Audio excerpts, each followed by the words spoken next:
പഹൽഗാം ഭീകരാക്രമണത്തിൽ രാജ്യം ശക്തമായ തിരിച്ചടിക്ക് ഒരുങ്ങവേ ഡൽഹിയിൽ ഇന്നും നിർണായകമായ ചർച്ചകൾ. സാഹചര്യം പ്രധാനമന്ത്രി വിലയിരുത്തുകയാണ്. ഇന്നലെ രാത്രി കരസേനാ മേധാവി പ്രധാനമന്ത്രിയുമായി കൂടിക്കാഴ്ച നടത്തിയിരുന്നു. ഭീകരവിരുദ്ധ പോരാട്ടത്തിൽ ഇന്ത്യയ്ക്കൊപ്പമെന്ന് ആവർത്തിച്ച് അമേരിക്ക വീണ്ടും എത്തി. അന്വേഷണവുമായി സഹകരിക്കണമെന്ന് പാകിസ്ഥാനെ ഉപദേശിച്ച അമേരിക്ക ചർച്ചകളിലൂടെ സംഘർഷം ഇരു രാജ്യങ്ങളും ഒഴിവാക്കണമെന്നും ആവശ്യപ്പെട്ടു. ഭീകരാക്രമണത്തിന്റെ പശ്ചാത്തലത്തിൽ രഹസ്യ നീക്കം ഭയന്ന് പാക് സർക്കാർ ലഷ്കർ ഇ തൈബ തലവൻ ഹാഫിസ് സയ്യിദിന് സുരക്ഷ വർദ്ധിപ്പിച്ചു എന്ന റിപ്പോർട്ടുകളുണ്ട്. കേസിൽ അന്വേഷണം തുടരുന്ന NIA വൈസ്രൺ വാലിയുടെ ത്രിമാന ചിത്രീകരണം നടത്തി. ER രാഗേഷ് വിവരങ്ങളുമായി. രാഗേഷ്, സാഹചര്യങ്ങൾ പ്രധാനമന്ത്രി വിലയിരുത്തി. കരസേനാ മേധാവിയുമായി കൂടിക്കാഴ്ച നടത്തി. ഈ 2 ദിവസം പ്രധാനമന്ത്രി ഡൽഹിയിലില്ല. കേരളത്തിലും ദക്ഷിണേന്ത്യൻ സംസ്ഥാനങ്ങളിലുമൊക്കെ സന്ദർശനത്തിലുമാണ് ഉള്ളത്. ആ സാഹചര്യത്തിൽ ഒരു അപ്രതീക്ഷിത ആക്രമണത്തിലേക്ക് എന്തായാലും വളരെ പെട്ടെന്ന് പോകാൻ ഇടയുണ്ടോ? എന്തൊക്കെയാണ് നമുക്ക് ലഭിക്കുന്ന ഈ ചർച്ചകളുമായി ബന്ധപ്പെട്ട് ലഭിക്കുന്ന വിവരങ്ങൾ? Sreeja, good morning. സാഹചര്യം കേന്ദ്ര സർക്കാർ നിരീക്ഷിക്കുന്നുണ്ട്. നിർണായക ചർച്ചകൾ ഡൽഹിയിൽ നടക്കുന്നുണ്ട്. കാരണം ഇന്നലെ കേന്ദ്ര മന്ത്രിസഭയുടെ വിവിധ യോഗങ്ങൾ, പ്രത്യേകിച്ച് സുരക്ഷാ കാര്യങ്ങൾക്കുള്ള മന്ത്രിസഭാ സമിതി ചേർന്നിരുന്നു. അതിനു മുമ്പ് രാഷ്ട്രീയ കാര്യങ്ങൾക്കുള്ള മന്ത്രിസഭാ സമിതി ചേർന്നു. കേന്ദ്ര മന്ത്രിസഭാ യോഗവും ചേർന്നു. ഈ യോഗത്തിലൊക്കെ തന്നെ ഇക്കാര്യങ്ങൾ നിർണായകമായ ചർച്ചയായി. അതിനുശേഷവും പിന്നീടും ചില നിർണായക ചർച്ചകൾ രാത്രിയും നടന്നിരുന്നു. അതിലൊന്ന്, കരസേനാ മേധാവി ജനറൽ ഉപേന്ദ്ര ത്രിവേദി പ്രധാനമന്ത്രിയുമായി കൂടിക്കാഴ്ച നടത്തി അതിർത്തിയിലെ സാഹചര്യങ്ങൾ അറിയിച്ചു. കാരണം അതിർത്തിയിൽ ഇപ്പോഴുണ്ടായിരിക്കുന്ന പഹൽഗാം ഭീകരാക്രമണത്തിന് ശേഷം അതിർത്തിയിൽ വലിയ അശാന്തമായി തുടരുകയാണ്. നിരന്തരം പാകിസ്ഥാന്റെ ഭാഗത്തുനിന്ന് പ്രകോപനം തുടരുന്നുണ്ട്. മാത്രവുമല്ല, തുടർച്ചയായ 6 ദിവസം പാകിസ്ഥാൻ വെടിനിർത്തൽ കരാർ ലംഘനം നടത്തുകയും ചെയ്തു. ഈ ഒരു പശ്ചാത്തലത്തിൽ സൈനിക നീക്കം അടക്കമുള്ള കാര്യങ്ങൾ, ഈ ഭീകരതയ്ക്കെതിരെ തിരിച്ചടി നൽകുന്ന കാര്യങ്ങളൊക്കെ തന്നെ ചർച്ചയായി. കാരണം ഇതിനോടകം തന്നെ സൈന്യത്തിന് പൂർണ്ണ അധികാരം കേന്ദ്രം നൽകിക്കഴിഞ്ഞു. എപ്പോൾ വേണമെങ്കിലും തിരിച്ചടിക്കാമെന്ന് സൈന്യത്തെ തീരുമാനിക്കാം, എവിടെ തിരിച്ചടിക്കണമെന്ന് സൈന്യത്തെ തീരുമാനിക്കാം. അത്തരത്തിലുള്ള നിർദ്ദേശമൊക്കെ തന്നെ നൽകിയിരുന്നു. അപ്പോൾ അതുകൊണ്ട് തന്നെ നിലവിലെ സാഹചര്യം അടക്കമുള്ള കാര്യങ്ങൾ ആ കൂടിക്കാഴ്ചയിൽ ചർച്ചയായി. മറ്റൊന്ന്, ആഭ്യന്തരമന്ത്രി അമിത്ഷാ ജൽശക്തി മന്ത്രി CR പാട്ടീലുമായി ചർച്ച നടത്തിയതാണ്. കാരണം ഇന്ത്യ പലതരത്തിലുള്ള നീക്കങ്ങൾ പാകിസ്ഥാനെതിരെ നടത്തിയിരുന്നു. അതിലൊന്നാണ് സിന്ധു നദീജല കരാർ സസ്പെൻഡ് ചെയ്തുകൊണ്ടുള്ള നടപടി. അപ്പോൾ അത്തരമൊരു പ്രഖ്യാപനം വന്നെങ്കിൽ പോലും ആ വെള്ളത്തിന്റെ ഒഴുക്ക് വലിയ രീതിയിൽ കുറയ്ക്കുക എന്നത് അത്ര എളുപ്പമുള്ള കാര്യമല്ല. അത് പ്രായോഗിക തലത്തിൽ കൊണ്ടുവരുന്നതിന് കുറച്ച് പ്രയാസങ്ങളുണ്ട്. അപ്പോൾ അതിനെ എങ്ങനെയൊക്കെ മറികടക്കണം, എങ്ങനെ നേരിടണം തുടങ്ങിയ കാര്യങ്ങൾ ഒക്കെയാണ് ഈ കൂടിക്കാഴ്ചയിൽ ചർച്ചയായത്. ഏതായാലും അത്തരം നിർണായക ചർച്ചകൾ ഡൽഹിയിൽ തുടർന്നുകൊണ്ടിരിക്കുകയാണ്. അതേസമയം തന്നെയാണ് ഇപ്പോൾ അമേരിക്ക വീണ്ടും ഇന്ത്യക്ക് പിന്തുണയുമായി ഇപ്പോൾ രംഗത്ത് വന്നിരിക്കുന്നത്. ഭീകരതയ്ക്കെതിരായ പോരാട്ടത്തിൽ ഇന്ത്യക്കൊപ്പമാണെന്ന് അമേരിക്ക ഇപ്പോൾ ആവർത്തിച്ചിട്ടുണ്ട്. പക്ഷേ ഇരു രാജ്യങ്ങളും സംഘർഷം ഒഴിവാക്കണമെന്ന നിർദ്ദേശം കൂടി അമേരിക്ക മുന്നോട്ട് വെച്ചിട്ടുണ്ട്. കാരണം പാകിസ്ഥാനാണ് ഇത്തരത്തിൽ ഇന്ത്യ ആക്രമിക്കുമെന്നത് കണ്ട് സഹായം തേടി അമേരിക്കയുടെ സഹായം തേടിയത് എന്നാണ് ഇപ്പോൾ ഏറ്റവും ഒടുവിലായി ലഭിക്കുന്ന വിവരം. ഏതായാലും പാക് പ്രധാനമന്ത്രിയുമായുള്ള ടെലിഫോൺ സംഭാഷണത്തിൽ അമേരിക്ക മുന്നോട്ട് വെച്ചിരിക്കുന്ന പ്രധാനപ്പെട്ട കാര്യം, ഒന്ന്, പഹൽഗാം ആക്രമണത്തെ അപലപിക്കാൻ പാകിസ്ഥാൻ തയ്യാറാകണം. മാത്രവുമല്ല, ഇന്ത്യ നടത്തുന്ന അന്വേഷണവുമായി സഹകരിക്കണം എന്ന നിർദ്ദേശം കൂടി അമേരിക്ക മുന്നോട്ട് വെച്ചിട്ടുണ്ട്. അതിനുശേഷം വിദേശകാര്യമന്ത്രി S ജയശങ്കറുമായും സംസാരിച്ചു. ആ ചർച്ചയിലാണ് ഇത്തരത്തിൽ ചർച്ചകളിലൂടെ പ്രശ്നത്തിന് പരിഹാരം കാണണം, മാത്രവുമല്ല ഭീകരതയ്ക്കെതിരായ പോരാട്ടത്തിൽ ഇന്ത്യക്കൊപ്പമാണെന്ന് അമേരിക്ക ആവർത്തിക്കുകയും ചെയ്തിട്ടുള്ളത്. അങ്ങനെ ഒരു അമേരിക്ക വീണ്ടും ഇടപെടുകയാണ്. മാത്രവുമല്ല, മേഖലയിലെ സംഘർഷം ഒഴിവാക്കണമെന്ന നിർദ്ദേശം തന്നെയാണ് അമേരിക്ക ഇപ്പോൾ ആവർത്തിച്ച് പറഞ്ഞുകൊണ്ടിരിക്കുന്നത്. പക്ഷേ പാകിസ്ഥാന്റെ ഭാഗത്തുനിന്ന് ഇപ്പോഴും പാകിസ്ഥാൻ ആവർത്തിച്ചുകൊണ്ടിരിക്കുന്നത് ഇന്ത്യയുടെ ഭാഗത്തൊരു തെളിവില്ലാതെ പാകിസ്ഥാന് മേൽ പഴിചാരുകയാണെന്ന നിലപാട് അവർ ഇപ്പോൾ ഈ ഘട്ടത്തിലും ആവർത്തിച്ചിരിക്കുന്നു. അതിനിടയിലാണ് മറ്റൊരു നിർണായക വിവരം കൂടി ഇപ്പോൾ പുറത്തു വന്നിരിക്കുന്നത്. അത് ഹാഫിസ് സയ്യിദുമായി ബന്ധപ്പെട്ടുകൊണ്ടാണ്. കാരണം ഹാഫിസ് സയ്യിദ് നിലവിൽ പാകിസ്ഥാനിലെ ജയിലിലുണ്ട് എന്നാണ് പറയുന്നത്. പക്ഷേ അയാളുടെ വീട് തന്നെ ജയിലാക്കി മാറ്റിയിരിക്കുകയാണ്. അങ്ങനെ ലാഹോറിലെ വീടിന് അടക്കം സുരക്ഷ ശക്തമാക്കിയിരിക്കുന്ന വിവരമാണ് ഇപ്പോൾ പുറത്തു വന്നിരിക്കുന്നത്. കാരണം നിലവിൽ അവിടെ ഹാഫിസ് സയ്യിദിന്റെ വീടിന് സുരക്ഷയുണ്ട്.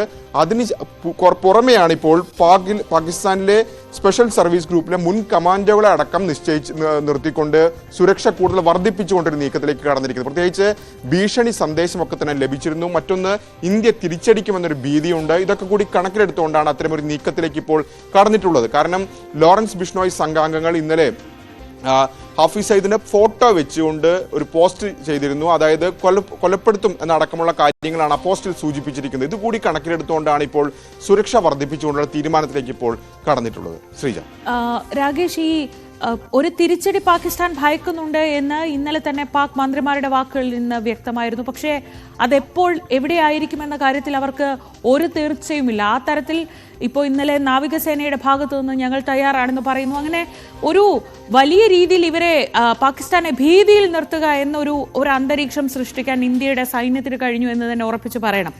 ഈ NIA അന്വേഷണം ഈ സമയത്ത് എങ്ങനെയാണ് പുരോഗമിക്കുന്നത്? അതിന്റെ വിശദാംശങ്ങൾ കൂടി. NIA അന്വേഷണം ഊർജിതമായി തന്നെ നടക്കുന്നുണ്ട് ശ്രീജ. ഇതിനോടകം തന്നെ നിർണായക സാക്ഷികളുടെ മൊഴിയൊക്കെ തന്നെ രേഖപ്പെടുത്തി. ബംഗളൂരുവിൽ മൊഴി രേഖപ്പെടുത്തി കഴിഞ്ഞു. മാത്രവുമല്ല, സംഭവം നടന്ന ബൈസറിൽ എത്തിച്ചുകൊണ്ട് സാക്ഷികൾ, പ്രത്യേകിച്ച് അവിടെ ആ സമയത്തുണ്ടായിരുന്ന ആളുകളുടെയൊക്കെ തന്നെ മൊഴി എടുത്തിരുന്നു. മാത്രവുമല്ല, ആ ആക്രമണ രംഗം ചിത്രീകരിക്കുകയും ചെയ്തിരിക്കുന്നു. ഇപ്പോൾ NIA ത്രിമാന ചിത്രീകരണം കൂടി നടത്തിയിരിക്കുന്നു. കൂടുതൽ വ്യക്തത വരുത്തുക എന്ന ഇതിന്റെ അടിസ്ഥാനത്തിലാണ് അത്തരമൊരു നടപടികളിലേക്ക് NIA ഇപ്പോൾ ഈ ഘട്ടത്തിൽ കടന്നിരിക്കുന്നത്. അങ്ങനെ ഊർജിതമായി തന്നെ NIA അന്വേഷണം നടക്കുന്നുണ്ട്. കാരണം മറ്റ് ആക്രമണങ്ങളെ അപേക്ഷിച്ച് NIAക്ക് അല്ലെങ്കിൽ അനുകൂലമാകുന്ന പ്രധാനപ്പെട്ട ഘടകം ഇതിൽ ദൃശ്യങ്ങളുണ്ട് എന്നതാണ്. ആക്രമണത്തിന്റെ ദൃശ്യങ്ങൾ പലരും, അവിടെ ടൂറിസ്റ്റുകൾ നിരവധി ഉണ്ടായിരുന്നു ആ സമയത്ത്, അവരെല്ലാം തന്നെ മൊബൈലിൽ പകർത്തിയിട്ടുണ്ട്. ഓരോ ദിവസം കഴിയുമ്പോഴും കൂടുതൽ ദൃശ്യങ്ങൾ പുറത്തേക്ക് വരുന്നു. അതുകൊണ്ട് തന്നെയാണ് NIAക്ക് ഇക്കാര്യങ്ങളിലൊക്കെ കേന്ദ്രീകരിച്ചുകൊണ്ട് ഒരു വിശദമായ അന്വേഷണത്തിന്റെ ഭാഗമായാണ് ഇപ്പോൾ 3D മാപ്പിംഗ് അടക്കം നടത്തിക്കൊണ്ടിരിക്കുന്നത് NIA. അങ്ങനെ കൂടുതൽ മൊഴിയെടുപ്പും തെളിവെടുപ്പും NIAയുടെ തുടരുകയാണ്. മറ്റൊന്ന്, ഈ ഭീകരർ ഇപ്പോഴും തെക്കൻ കശ്മീരിലുണ്ട്, പ്രത്യേകിച്ച് അനന്ത്നാഗ് മലനിരകളിലുണ്ട് എന്ന നിഗമനത്തിൽ തന്നെയാണ് സുരക്ഷാ സേനയുള്ളത്. ഇന്നലെ പഹൽഗാമിൽ നിന്ന് 35 കിലോമീറ്റർ, ഏകദേശം 35 കിലോമീറ്റർ അകലെയുള്ള സ്ഥലത്ത് വെച്ച് ഭീകരർക്കായുള്ള തെരച്ചിൽ നടന്നിരുന്നു, ഏറ്റുമുട്ടൽ നടന്നിരുന്നു. അപ്പോൾ സുരക്ഷാ സേന ഇപ്പോൾ വ്യക്തമാക്കുന്നത് ഇവരെ ജീവനോടെ പിടികൂടാനുള്ള ശ്രമങ്ങളാണ് സുരക്ഷാ സേനയുടെ ഭാഗത്ത് നടക്കുന്നത്. അവർക്കായുള്ള തെരച്ചിൽ ഈ മലനിരകളിൽ ഇപ്പോഴും തുടരുന്നുണ്ട്. ശ്രീജ, ഇതോടൊപ്പം മറ്റൊരു കാര്യം, ഈ പാകിസ്ഥാനി വിമാനങ്ങൾക്ക് ഇന്ത്യൻ എയർ സ്പേസ് അടച്ചു എന്നൊരു റിപ്പോർട്ട് കൂടി വരുന്നുണ്ടല്ലോ. നേരത്തെ സമാനമായ രീതിയിൽ പാകിസ്ഥാന്റെ ഭാഗത്തു നിന്നൊരു നടപടി ഉണ്ടായിരുന്നു. ഇപ്പോൾ മെയ് 23 വരെ അല്ലേ? അങ്ങനെയല്ലേ രാകേഷ്? അതെ ശ്രീജ, ഇന്നലെ അർദ്ധരാത്രി മുതൽ ആ നടപടി നിലവിൽ വന്നിരിക്കുന്നു. അത് സംബന്ധിച്ച അറിയിപ്പും ഇതിനോടകം തന്നെ പുറത്തു വന്നിട്ടുണ്ട്. മെയ് 23 വരെയാണ് ഇത്തരത്തിൽ നിരോധനം ഏർപ്പെടുത്തിയിട്ടുള്ളത്. കാരണം ഇന്ത്യ ഇത്തരത്തിൽ നയതന്ത്ര തലത്തിൽ നീക്കങ്ങൾ നടപടി തുടങ്ങിയതിന് പിന്നാലെ പാകിസ്ഥാന്റെ വ്യോമ പാത ഇതിനോടകം തന്നെ അടച്ചിരുന്നു. അതിന് പിന്നാലെ ഇപ്പോൾ ഇന്ത്യയും അത്തരമൊരു നടപടിയിലേക്ക് കടന്നിരിക്കുകയാണ്. പക്ഷേ ഈ പഹൽഗാം ആക്രമണത്തിന് ശേഷം ഒരു തിരിച്ചടി ഭയന്ന് പാക് വിമാനങ്ങൾ പൊതുവെ ഇന്ത്യൻ വ്യോമാതിർത്തി കടക്കാറില്ല. പക്ഷേ ഔദ്യോഗികമായി തന്നെ ഇത്തരത്തിൽ ഇപ്പോൾ ആ ഒരു വിലക്ക് വന്നിരിക്കുകയാണ്. അതായത് ഇന്നലെ അർദ്ധരാത്രി മുതൽ അത് നിലവിൽ വന്നു. മെയ് 23 വരെ തുടരും എന്നാണ് ഇപ്പോൾ അറിയിപ്പായി പുറത്തു വന്നിരിക്കുന്നത്. ശരി, TR രാകേഷാണ് എല്ലാ വിവരങ്ങളും വിശദമായി തന്നെ നൽകിയത്. അതായത് ഈ വ്യോമപാത അടയ്ക്കുന്നത് കൊണ്ട് നഷ്ടമുണ്ടാകുന്നത് യാത്രക്കാർക്കാണ്. യാത്രാ സമയം, കൂടുതൽ ഇന്ധനം കത്തിക്കേണ്ടി വരും. സ്വാഭാവികമായും അതിനനുസരിച്ച് വിമാനയാത്രാ ചിലവ് കൂടും. അങ്ങനെയുള്ള പ്രശ്നങ്ങളൊക്കെ ഉണ്ട്. പക്ഷെ അപ്പോഴും ഇത് ഒരു നയതന്ത്രത്തിന്റെ ഭാഗമാണ്, ഒരു ആകാശ നയതന്ത്രത്തിന്റെ ഭാഗമാണ്.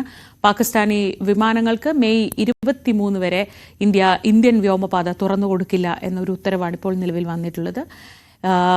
മറ്റ് വാർത്തകൾ, വലിയ രീതിയിലുള്ള ചർച്ചകൾ നടക്കുന്നു ഡൽഹി കേന്ദ്രീകരിച്ച് എന്ന് തന്നെയാണ്.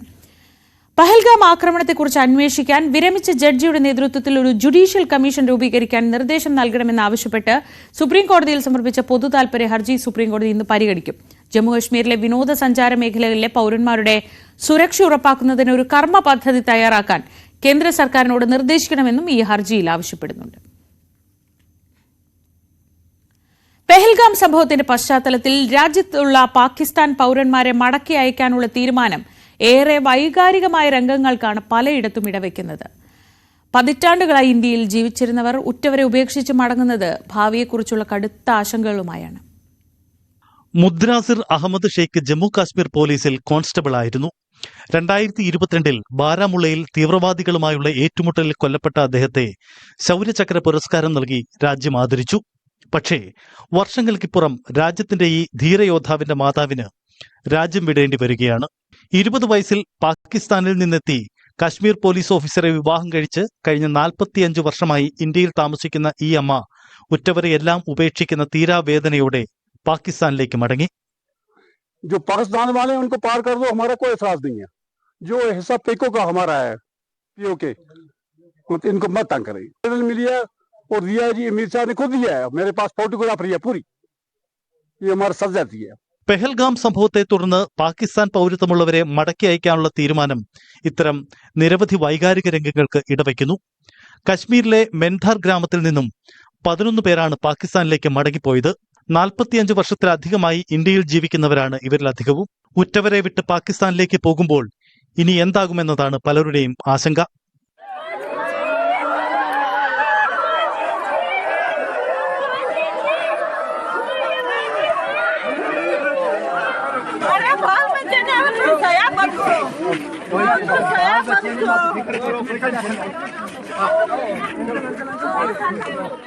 കഴിഞ്ഞ 17 വർഷമായി ഇന്ത്യയിൽ താമസിക്കുകയാണ് ഒസാമ എന്ന ഈ യുവാവ്.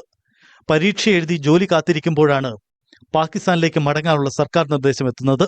പാകിസ്ഥാനിലെത്തിയാൽ തന്റെ ജീവിതം ഇനി എന്താകുമെന്ന ആശങ്കയിലാണ് ഈ യുവാവിന്റെ മടക്കം. मेरे इस टाइम पे जो मेरा थॉट प्रोसेस बिल्कुल काम नहीं कर रहा, मैं टोटली ब्लैंक हो गया हूँ. अभी मैं करंटली मैं परसू कर रहा हूँ अपना बैचलर्स इन कंप्यूटर साइंस. मेरा फाइनल सेमेस्टर चल रहा है. जून में मेरे एग्जाम्स थे, तो मेरे कुछ और प्लान्स थे कि एग्जाम्स खत्म करके मैं जॉब्स के लिए इंटरव्यू के लिए मैं प्रिपेयर कर रहा था. लेकिन अचानक से सब चीज होना, ठीक है, ये बहुत अफेक्ट करती है. तो मेरा इस टाइम थॉट प्रोसेस बिल्कुल डिस्टर्ब हो गया है. പതിറ്റാണ്ടുകളായി ഇന്ത്യയിൽ താമസിക്കുന്നവരെ മടക്കി അയക്കാനുള്ള തീരുമാനം മനുഷ്യത്വപരമായി പുനഃപരിശോധിക്കണമെന്ന് കാശ്മീരിലെ രാഷ്ട്രീയ നേതാക്കൾ ആവശ്യപ്പെടുന്നുണ്ട്. തീവ്രവാദത്തിനെതിരെ കടുത്ത നിലപാടെടുക്കുന്നവരാണെങ്കിലും പാകിസ്ഥാൻ പൗരത്വമെന്ന സാങ്കേതികതയാണ് ഇവർക്ക് വെല്ലുവിളിയാവുന്നത്. അട്ടാറി വാഗ അതിർത്തി വഴി 110 പേരാണ് ഇന്നലെ മാത്രം പാകിസ്ഥാനിലേക്ക് മടങ്ങിയത്.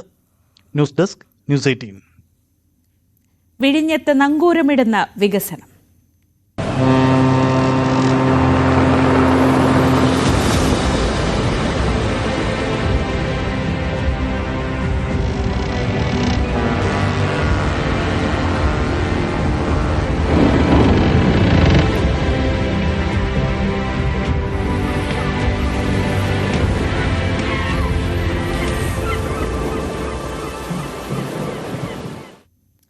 പ്രധാനമന്ത്രി നരേന്ദ്രമോദിയുടെ സന്ദർശനത്തോടനുബന്ധിച്ച് ഇന്ന് വൈകുന്നേരമാണ് അദ്ദേഹം വിഴിഞ്ഞം തുറമുഖത്തിന്റെ ഉദ്ഘാടനത്തിനായി എത്തുന്നത്. തിരുവനന്തപുരം നഗരം കനത്ത സുരക്ഷാ വലയത്തിലാണുള്ളത്. പ്രത്യേക വിമാനത്തിൽ വൈകിട്ട് 6:30ക്കാണ് പ്രധാനമന്ത്രി എത്തുന്നത്. വിമാനത്താവളത്തിന്റെ ടെക്നിക്കൽ ഏരിയയിൽ ഇറങ്ങുന്നത്. വൈകിട്ട് രാജ്ഭവനിൽ തങ്ങുന്ന പ്രധാനമന്ത്രി നാളെ രാവിലെ 11 മണിക്ക് വിഴിഞ്ഞം രാജ്യാന്തര തുറമുഖത്തിന്റെ കമ്മീഷനിംഗ് നിർവഹിക്കും. ശംഖുമുഖത്തെ എയർപോർട്ട് ടെക്നിക്കൽ ഏരിയയിൽ ഗവർണർ രാജേന്ദ്ര വിശ്വനാഥ് ആർലേക്കർ, മുഖ്യമന്ത്രി പിണറായി വിജയൻ, മറ്റ് മന്ത്രിമാർ, ഉന്നത ഉദ്യോഗസ്ഥർ തുടങ്ങിയവർ ചേർന്ന് പ്രധാനമന്ത്രിയെ സ്വീകരിക്കും. തുടർന്ന് റോഡ് മാർഗം അദ്ദേഹം രാജ്ഭവനിലെത്തും. ഈ പശ്ചാത്തലത്തിൽ ശംഖുമുഖം മുതൽ രാജ്ഭവൻ വരെയുള്ള റോഡിന്റെ ഇരുവശങ്ങളിലും ബാരിക്കേഡുകൾ തീർത്ത് പോലീസിനെ വിന്യസിച്ചിരിക്കുകയാണ്. സുരക്ഷാ മുൻകരുതലുകളുടെ ഭാഗമായി വിഴിഞ്ഞം തുറമുഖത്തേക്ക് പ്രധാനമന്ത്രി ഹെലികോപ്റ്ററിൽ എത്തുമെന്നാണ് സൂചന. തുറമുഖത്തെ അതീവ സുരക്ഷാ മേഖലയിൽ സജ്ജമാക്കിയിരിക്കുന്ന ഹെലിപാഡിന് പുറമെ വെള്ളായണി കാർഷിക കോളേജ് ഗ്രൗണ്ടും പാങ്ങോട് സൈനിക ക്യാമ്പിന്റെ ഗ്രൗണ്ടും SPGയുടെ പരിഗണനയിലുണ്ട്. അവസാന മണിക്കൂറിൽ മാത്രമാകും ഹെലികോപ്റ്റർ ഇറങ്ങേണ്ട സ്ഥലം സ്പെഷ്യൽ പ്രൊട്ടക്ഷൻ ഗ്രൂപ്പ് തീരുമാനിക്കുക. പ്രധാനമന്ത്രി സഞ്ചരിക്കുന്ന ഹെലികോപ്റ്ററിനെ സുരക്ഷാ ക്രമീകരണങ്ങളുടെ ഭാഗമായി മറ്റ് 2 ഹെലികോപ്റ്ററുകൾ അനുഗമിക്കും. വിഴിഞ്ഞം തീരമേഖലയിൽ കോസ്റ്റ് ഗാർഡിനും മറൈൻ എൻഫോഴ്സ്മെന്റിനും പുറമെ നാവികസേനയും സുരക്ഷ ഉറപ്പാക്കും. പദ്ധതി പ്രദേശത്ത് വ്യോമ നിരീക്ഷണവും ശക്തമാക്കിയിരിക്കുകയാണ്. പഹൽഗാം ഭീകരാക്രമണത്തിന്റെ പശ്ചാത്തലത്തിൽ രാജ്യം മുഴുവൻ അതീവ സുരക്ഷ നിലനിൽക്കുന്നതിനിടയിലാണ് പ്രധാനമന്ത്രിയുടെ സന്ദർശനം. തുടർച്ചയായ വ്യാജ ബോംബ് ഭീഷണികളും ഉണ്ടായ സാഹചര്യത്തിൽ റെയിൽവേ സ്റ്റേഷനിലും വിമാനത്താവളത്തിലും തിരക്കേറിയ പൊതുസ്ഥലങ്ങളിലും പോലീസും രഹസ്യാന്വേഷണ വിഭാഗവും നിരീക്ഷണം ശക്തമാക്കിയിരിക്കുകയാണ്. ക്രമസമാധാന ചുമതലയുള്ള ADGPയുടെയും ഇന്റലിജൻസ് മേധാവിയുടെയും മേൽനോട്ടത്തിലാണ് നഗരത്തിലെ സുരക്ഷാ മുന്നൊരുക്കങ്ങൾ പുരോഗമിക്കുന്നത്. പ്രധാനമന്ത്രിയുടെ യാത്രാപഥം സംബന്ധിച്ച സ്ഥിരീകരണം ഔദ്യോഗികമായി ഇതുവരെയും ഉണ്ടായിട്ടില്ല എങ്കിലും വാഹനവ്യൂഹം കടന്നു പോകാനുള്ള എല്ലാ വഴികളുടെയും നിയന്ത്രണം ഇതിനോടകം പോലീസ് ഏറ്റെടുത്തു കഴിഞ്ഞു. തിരുവനന്തപുരത്ത് നിന്ന് ഡാൻ കുര്യൻ, ന്യൂസ് 18. ഇന്ന് വൈകിട്ട് 6:30ക്കാണ് പ്രധാനമന്ത്രി എത്തുന്നതെങ്കിലും തിരുവനന്തപുരം നഗരത്തിൽ ഗതാഗത നിയന്ത്രണങ്ങൾ ഉച്ചമുതൽക്കേ തുടങ്ങും. നാളെയും ഗതാഗത നിയന്ത്രണം ഉണ്ടാവും. അപ്പോൾ അതെന്തൊക്കെയാണ്, എവിടെയൊക്കെയാണെന്ന് വിശദമായി തന്നെ അറിയാം. ഡാൻ കുര്യൻ ചേരുന്നുണ്ട് വിവരങ്ങളുമായി. ഡാൻ, ഇന്ന് ഉച്ചതൊട്ട് നഗരത്തിലേക്ക് ഇറങ്ങുമ്പോൾ കുറച്ച് കാര്യങ്ങളൊക്കെ ശ്രദ്ധിക്കേണ്ടി വരും. എവിടെയൊക്കെ, എപ്പോഴൊക്കെ, എങ്ങനെയൊക്കെ?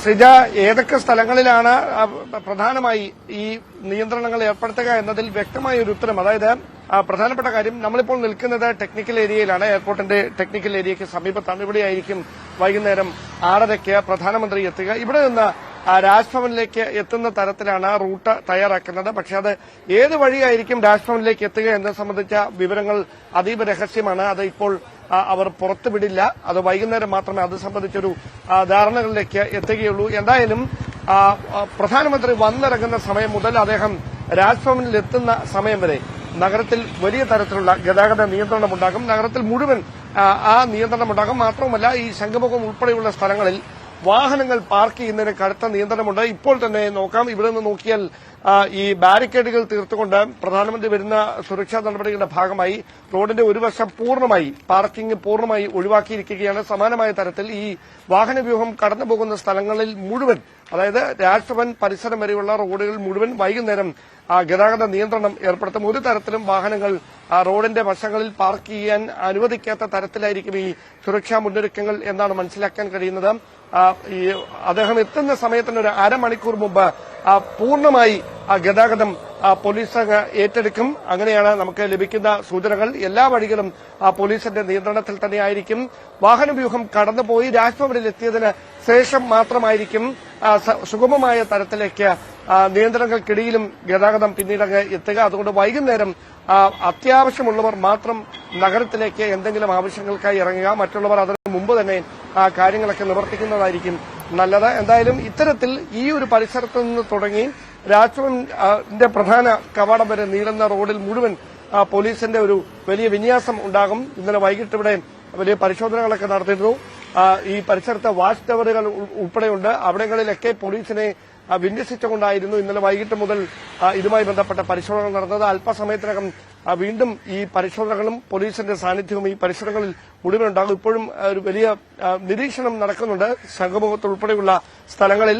എപ്പോഴാണ് അദ്ദേഹം എത്തുന്നത്, അദ്ദേഹത്തിന്റെ സമയക്രമം എങ്ങനെയാണ് എന്നതിനെ സംബന്ധിച്ച ഒരു സൂചനകളും സംസ്ഥാനത്തെ പോലീസിലെ ഉന്നത ഉദ്യോഗസ്ഥർക്ക് പോലും ഇല്ല എന്നാണ് ഔദ്യോഗികമായി നമുക്ക് ഉദ്യോഗസ്ഥരുടെ ഭാഗത്തുനിന്ന് ലഭിക്കുന്ന സൂചനകൾ. അതായത് ഈ പ്രത്യേകമായ ഒരു കലുഷിതമായ സാഹചര്യം നിലനിൽക്കുകയാണ്. അതുകൊണ്ട് SPGക്ക് മാത്രമാണ്, അവർ നിർദ്ദേശിക്കുന്നതനുസരിച്ച് മാത്രമാണ് പ്രധാനമന്ത്രിയുടെ സമയക്രമമടക്കം ഏതാണ്ട് 6:30 എത്തിയേക്കാമെന്നൊരു അനൌദ്യോഗികമായ വിവരം മാത്രമാണുള്ളത്. അതിനപ്പുറത്തേക്ക് എപ്പോൾ അവരെത്തും, പ്രധാനമന്ത്രി ഇവിടേക്ക് എത്തും, അദ്ദേഹത്തെ വഹിച്ചുകൊണ്ടുള്ള പ്രത്യേക വിമാനം ഇവിടേക്ക് എത്തും എന്നതിനെ സംബന്ധിച്ച വ്യക്തമായ ധാരണ സംസ്ഥാന പോലീസിലെ ഉദ്യോഗസ്ഥർക്ക് വരെ ഒരുപക്ഷെ ഉച്ചയ്ക്ക് ശേഷം മാത്രമേ ലഭിക്കുകയുള്ളൂ എന്നാണ് ഉദ്യോഗസ്ഥരുടെ ഭാഗത്തുനിന്ന് ലഭിക്കുന്ന വിവരം. എന്തായാലും തിരുവനന്തപുരം നഗരം കനത്ത സുരക്ഷാ വലയത്തിലാണ്. വരുന്ന 2 ദിവസത്തേക്ക് പ്രധാനമന്ത്രി ഈ വിഴിഞ്ഞം രാജ്യാന്തര തുറമുഖത്തിന്റെ ഉദ്ഘാടനം നിർവഹിച്ച് ഇവിടുന്ന് മടങ്ങുന്നതുവരെ ഈ സാഹചര്യം അങ്ങനെ തന്നെ നിലനിൽക്കും എന്നാണ് അറിയാൻ കഴിയുന്നത്.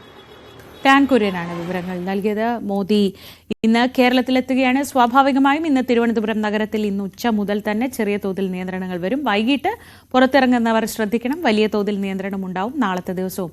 അങ്ങനെ ചില നിയന്ത്രണങ്ങളിലൂടെ, എന്നാലും അതിനിടയിൽ സുഗമമായ ആളുകൾക്ക് മൂവ് ചെയ്യാനൊക്കെ കഴിയും. പാർക്കിങ്ങിന്റെ ഒക്കെ കാര്യത്തിലായിരിക്കും കൂടുതൽ പ്രശ്നങ്ങൾ വരിക. ഒന്ന് ശ്രദ്ധിച്ച്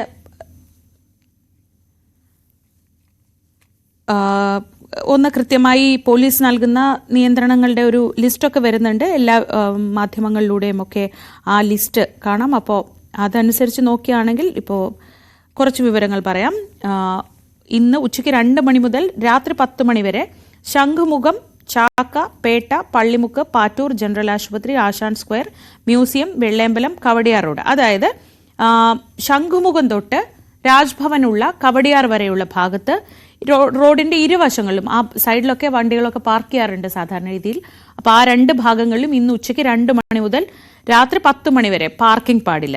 രണ്ടാമത്തേത് നാളെ രാവിലെ 6:30 മുതൽ ഉച്ചയ്ക്ക് 2 മണി വരെ തിരിച്ച് രാജ്ഭവൻ തൊട്ട് വിഴിഞ്ഞം ഭാഗം വരെയുള്ള സൈഡിലൊക്കെ ഒരു നിയന്ത്രണം ഉണ്ടാവും. Kowdiar, Vellayambalam, Althara, Sreemoolam club, Edappazhanji, Pangode military camp, Pallimukku വരെയുള്ള റോഡിന്റെ ഇരുവശങ്ങളിലും നാളെ രാവിലെ 6:30 മുതൽ 2 മണി വരെ ഈ ഇടപ്പഴിഞ്ഞി അല്ലെങ്കിൽ വെള്ളയമ്പലം, വഴുതക്കാട് ഭാഗത്തൊക്കെ വണ്ടികൾ പാർക്ക് ചെയ്യാറുണ്ട്. ആ ഭാഗത്തൊന്നും പാർക്കിംഗ് അനുവദിക്കില്ല. ഇന്നും നാളെയും ശംഖുമുഖം, വലിയതുറ, പൊന്നറ, കല്ലുമൂട്, ഈഞ്ചക്കൽ, അനന്തപുരി ആശുപത്രി തുടങ്ങി ശംഖുമുഖം റോഡ് വരെയുള്ള ഭാഗങ്ങളിലൊക്കെ മിക്കവാറും സിറ്റിയിലെ എല്ലാ ഭാഗങ്ങളിലും വാഹനങ്ങൾക്ക് നിയന്ത്രണം ഏർപ്പെടുത്തും. വാഹന പരിശോധനയൊക്കെ കർശനമായി തന്നെ ഉണ്ടാവും. അതും ശ്രദ്ധിക്കേണ്ടതാണ്.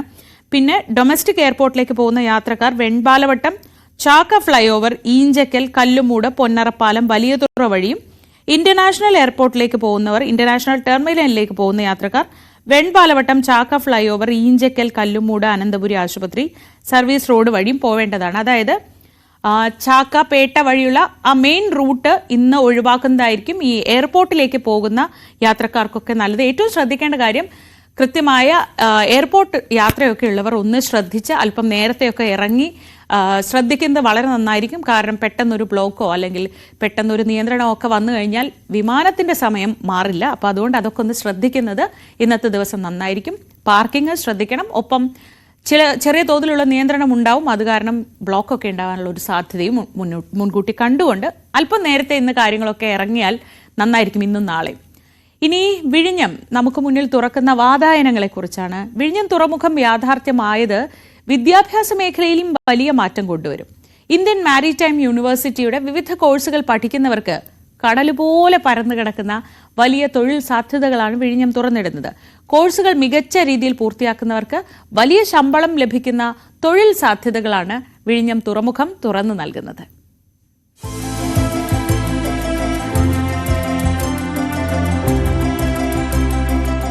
അഞ്ചു വർഷം കൊണ്ട് വിഴിഞ്ഞം തുറമുഖവുമായി ബന്ധപ്പെട്ട് 1 ലക്ഷം പേർക്ക് പ്രത്യക്ഷമായും പരോക്ഷമായും തൊഴിൽ ലഭിക്കുമെന്നാണ് കണക്കാക്കുന്നത്.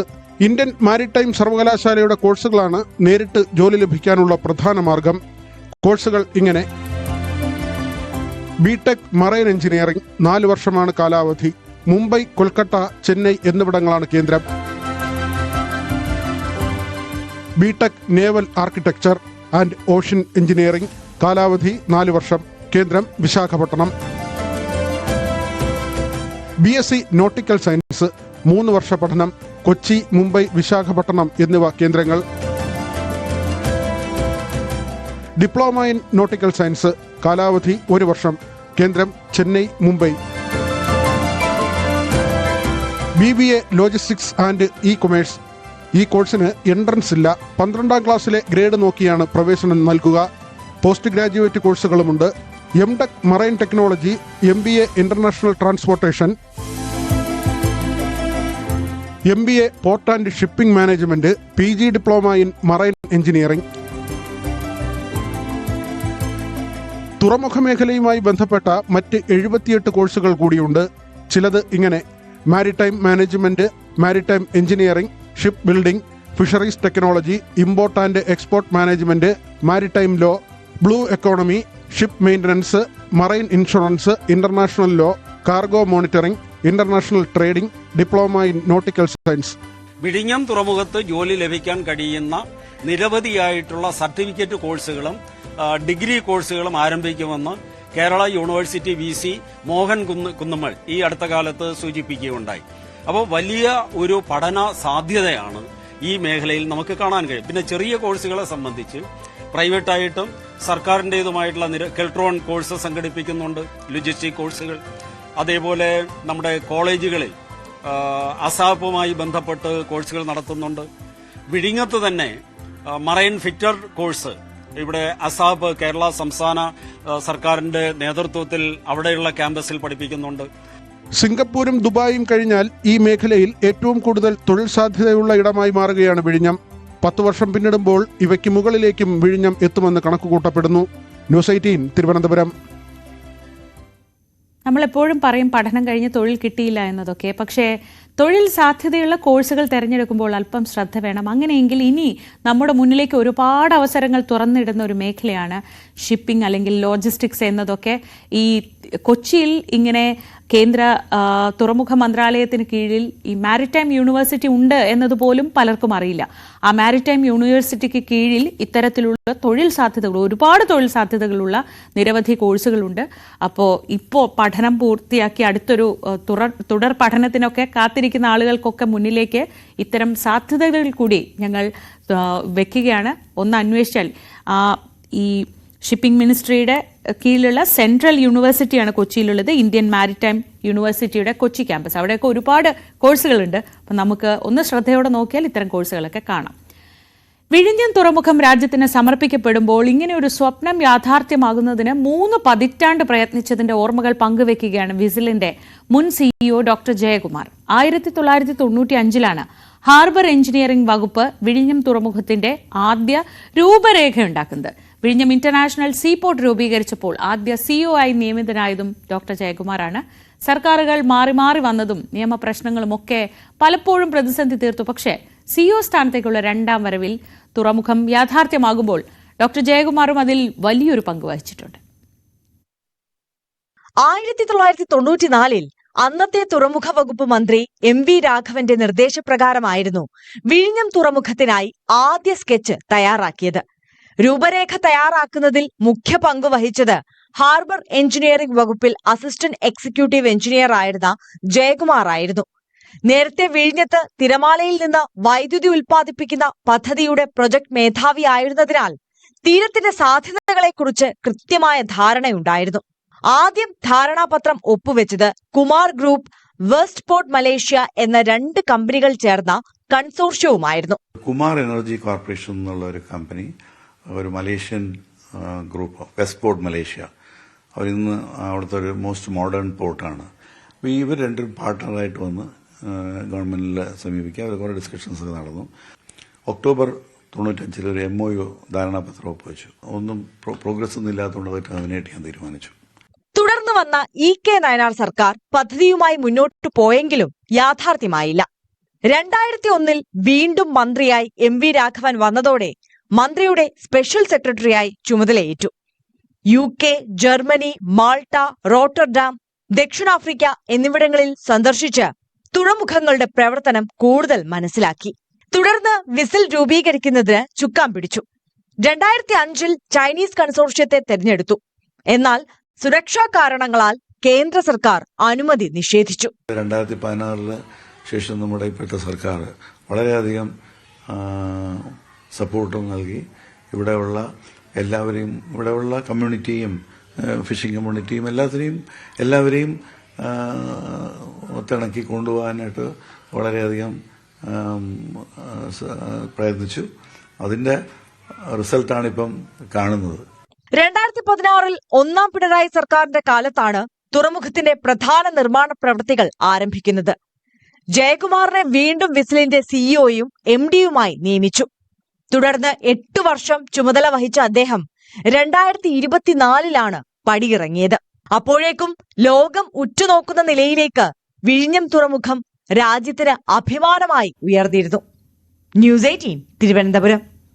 അങ്ങനെ ആ പ്രയത്നത്തിന്റെയും കാത്തിരിപ്പിന്റെയും ഒക്കെ ഫലമാണ് നാളെ വിഴിഞ്ഞം കമ്മീഷനിങ് നടക്കുമ്പോൾ ഉണ്ടാവാൻ പോകുന്നത്. അദ്ദേഹത്തിന് അഭിമാനിക്കാം. അദ്ദേഹത്തിന്റെ ഒരു ബ്രെയിൻ ചൈൽഡ്, അദ്ദേഹം തന്നെ വളർത്തിയെടുത്ത ഒരു പ്രസ്ഥാനമായി വിഴിഞ്ഞം ഇന്റർനാഷണൽ പോർട്ട് മാറുന്നതിൽ. ഇനി നമ്മൾ നാളെ വിഴിഞ്ഞത്ത് വലിയ ആഘോഷമൊക്കെ നടക്കുന്നുണ്ട്. പക്ഷേ മഴയുടെ ഒരു മുന്നറിയിപ്പുണ്ട്. സംസ്ഥാനത്ത് വിവിധ ജില്ലകളിൽ കനത്ത മഴയ്ക്ക് സാധ്യതയുണ്ടെന്നാണ് മുന്നറിയിപ്പ്.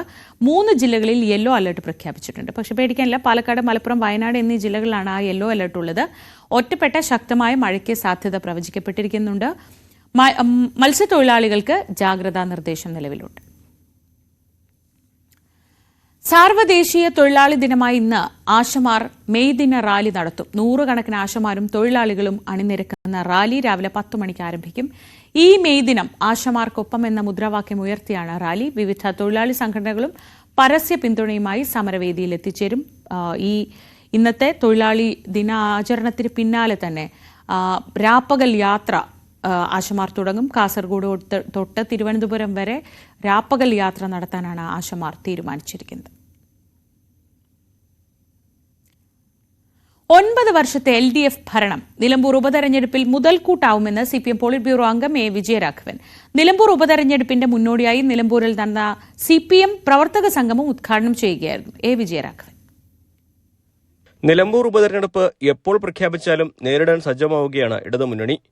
അതിന്റെ ഭാഗമായുള്ള പ്രവർത്തന സംഗമമാണ് കഴിഞ്ഞ ദിവസം നടന്നത്. നിലമ്പൂർ ഉപതെരഞ്ഞെടുപ്പ് LDF സർക്കാരിനെ താഴെയിറക്കാൻ ഗൂഢാലോചന നടത്തുന്നവർക്കുള്ള മറുപടി കൂടിയാകണമെന്ന് അദ്ദേഹം പറഞ്ഞു.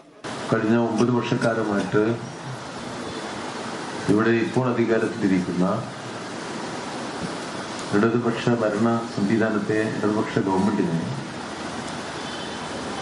എങ്ങനെയെങ്കിലും മാറ്റണം എന്നുള്ള നിലയ്ക്കുള്ള വലിയ രാഷ്ട്രീയ ഗൂഢാലോചനകൾ നടക്കുന്ന ഒരു സന്ദർഭമാണ്. ഇപ്പോൾ കഴിഞ്ഞ 9 കൊല്ലമായി കേരളത്തിൽ അധികാരത്തിലിരിക്കുന്ന ഗവൺമെന്റ് നടത്തുന്ന പ്രവർത്തനങ്ങൾ അത് ഈ തെരഞ്ഞെടുപ്പിൽ നമ്മുടെ ഏറ്റവും വലിയ പ്രചരണത്തിന്റെ മുതൽക്കൂട്ടാണ്. ഏരിയ കമ്മിറ്റി അംഗങ്ങൾ, ലോക്കൽ കമ്മിറ്റി സെക്രട്ടറിമാർ, തെരഞ്ഞെടുപ്പ് പ്രവർത്തനങ്ങൾക്ക് പാർട്ടി ചുമതലപ്പെടുത്തിയ നേതാക്കൾ തുടങ്ങിയവർ സംഗമത്തിൽ പങ്കെടുത്തു. നിലമ്പൂർ ഉപതെരഞ്ഞെടുപ്പിന്റെ ചുമതലയുള്ള സംസ്ഥാന സെക്രട്ടറി അംഗം എം സ്വരാജിന്റെ സാന്നിധ്യത്തിൽ ജില്ലാ കമ്മിറ്റി അംഗങ്ങളുടെ യോഗവും ചേർന്നു. ന്യൂസ് 18 മലപ്പുറം. മറ്റു വാർത്തകളിലേക്ക് വളരെ പെട്ടെന്ന് മടങ്ങിയെത്താം ഒരു ചെറിയ ഇടവേളയ്ക്ക് ശേഷം.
പുലിപ്പല്ല് കൈവശം വെച്ച കേസിൽ റാപ്പ് ഗായകൻ വേടനെതിരെ കൂടുതൽ അന്വേഷണത്തിന് ഒരുങ്ങുകയാണ് വനം വകുപ്പ്. വേടന് പുലിപ്പല്ല് സമ്മാനിച്ച ഈ രഞ്ജിത്ത് കുമ്പിടി എന്ന ആളെ കണ്ടെത്താനുള്ള ശ്രമങ്ങൾ ആരംഭിച്ചു.